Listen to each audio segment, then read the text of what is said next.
차박 여행 중 만난 부부와 저녁을 함께 했습니다. 밤이 깊어지자 그들이 뜻밖의 제안을 했어요. 처음엔 농담인 줄 알았죠. 오늘의 이야기 시작해볼게요. 은퇴하고 나니 아내와 둘이 보내는 시간이 많아졌어요. 늘 똑같은 하루에 아내와 취미도 같지 않았고 애들은 다 독립하고 무료한 일상이었어요.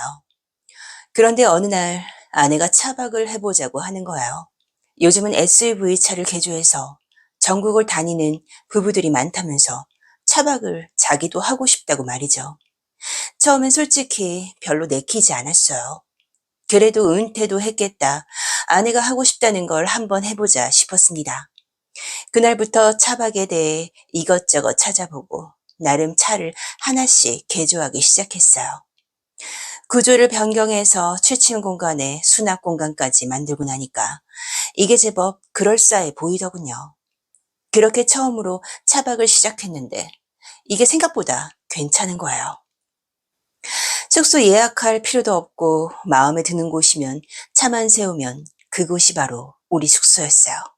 씻는 건 근처 찜질방이나 목욕탕에서 해결하면 됐고 말이에요. 아침에 일어나 문만 열면 바다일 때도 있고 산일 때도 있었어요. 아내도 좋아했고 저도 그동안 열심히 산 보상 같았어요.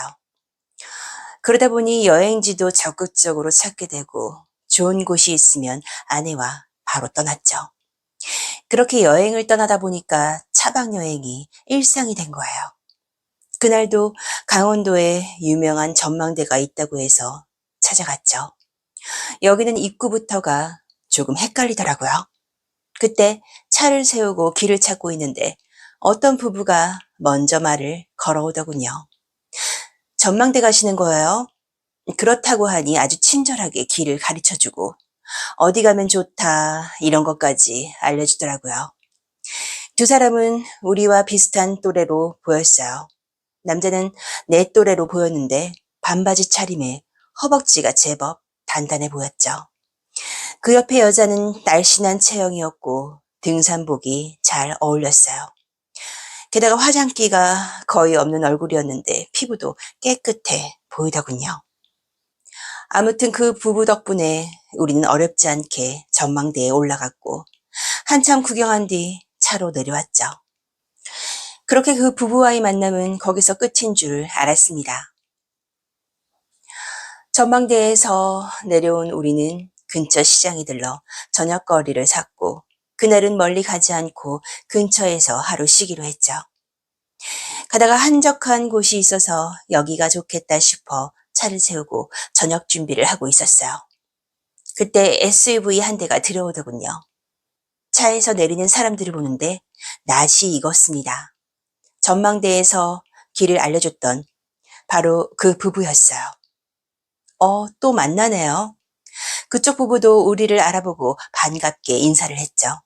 서로 어디서 왔는지, 어디까지 가는지 몇 마디를 나누다 보니 그 부부도 우리처럼 SUV를 개조해서 차박을 다니는 사람들이었어요.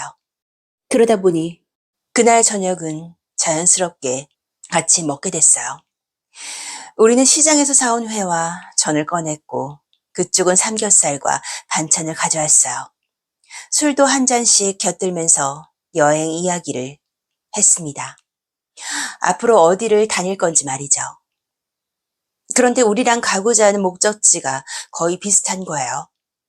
그쪽에서 먼저 같이 다니자고 했고 그렇게 다음 날부터 두 대의 차가 함께 움직이기 시작했습니다. 낮에는 같이 구경하고 저녁이면 같이 밥을 먹었고 마음에 드는 곳이 나오면 하루 더 있기도 했어요. 하루가 이틀이 되고 이틀이 사흘이 됐습니다. 그러다 보니 서로 거리낌도 없어지고 아내도 그쪽 아내랑 친해지고 저도 마찬가지로 그쪽 남자에게 형님하면서 차도 구경하게 됐죠. 우리보다 먼저 차박을 시작한 부부는 확실히 노하우가 달랐어요.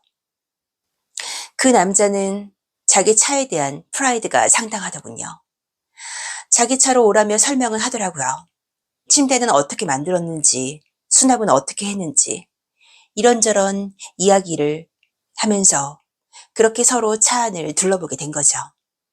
아내는 그 차 해놓은 게 마음에 들었는지, 어머, 우리 차보다 훨씬 잘 해놓으셨네요. 라고 말했습니다. 그러자 그 남자가 마음에 드시면 오늘 여기서 주무셔도 돼요. 라고 말하는 거예요. 그쪽 아내도 한술 더 떠서 난 오히려 저 차가 더 아늑해 보이던데 라는 거예요. 그러니까는 이 남자가 말했습니다. 맨날 같은 차에서 자면은 여행 기분이 안 나잖아요. 오늘 밤은 서로 차를 바꿔 타는 건 어때요? 처음엔 농담인 줄 알았는데 그 남자는 진지해 보였습니다. 그런데 웃긴 건 아내의 태도였어요. 평소 같았으면 먼저 싫다고 했을 사람이었는데 이 여자가 아무 말도 하지 않는 겁니다. 아까부터 아내가 그 남자를 자꾸 쳐다보더니 아마 그 탄탄한 허벅지가 궁금했나 봅니다. 그 남자는 아내에게 손을 내밀었어요. 아내는 제 얼굴을 한번 보더니 제가 아무 말이 없자 못 이기는 척 그 남자를 따라갔습니다. 저는 막지 않았습니다. 그 모습을 보는데 솔직히 기가 막히더라고요. 하지만 내 옆에 앉아있는 여자를 보니까 저 역시 다른 생각이 들었습니다. 이렇게 된 마당에 저는 천천히 차문을 열고 안으로 들어갔어요. 그러자 여자는 내 뒤를 따라왔고 차문은 닫혔습니다. 그녀는 차 안을 둘러보더니 말을 했어요. 차를 참 아늑하게 잘 꾸며놓으셨네요. 저는 어색한 웃음만 나왔습니다. 그리고 말했죠. 우리 이래도 되는 거예요? 그러자 그녀가 담담하게 말을 했어요. 우리 아저씨가 알아서 잘할 거예요. 걱정 말아요. 지금은 우리 생각만 해요. 그리고 그녀는 말없이 제 곁으로 다가왔습니다. 저는 무심코 맞은편 차를 바라봤습니다.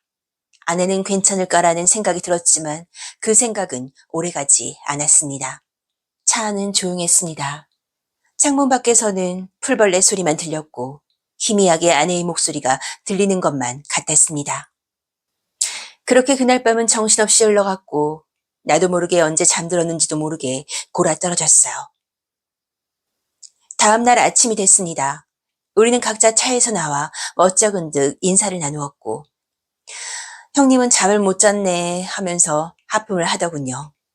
아내는 저를 보더니 얼굴을 붉혔고 저 또한 할 말은 없었습니다. 그렇게 아무렇지도 않은 듯이 그냥 같이 커피 한 잔 마시고 각자 차를 정리했습니다.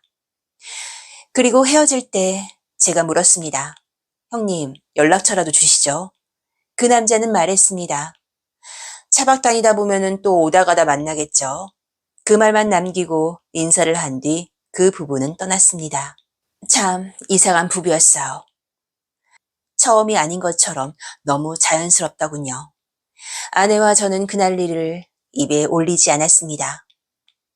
우리는 다시 길을 나섰습니다. 그 뒤로도 차박으로 전국을 참 많이도 다녔습니다.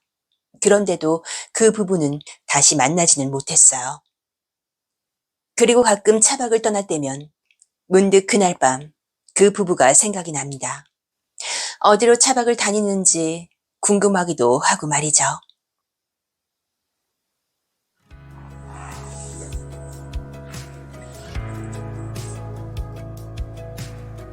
오빠들, 오늘의 이야기는 어떠셨나요? 오늘도 함께 해주신 우리 오빠들 정말 감사드려요. 구독과 좋아요도 잊지 마세요.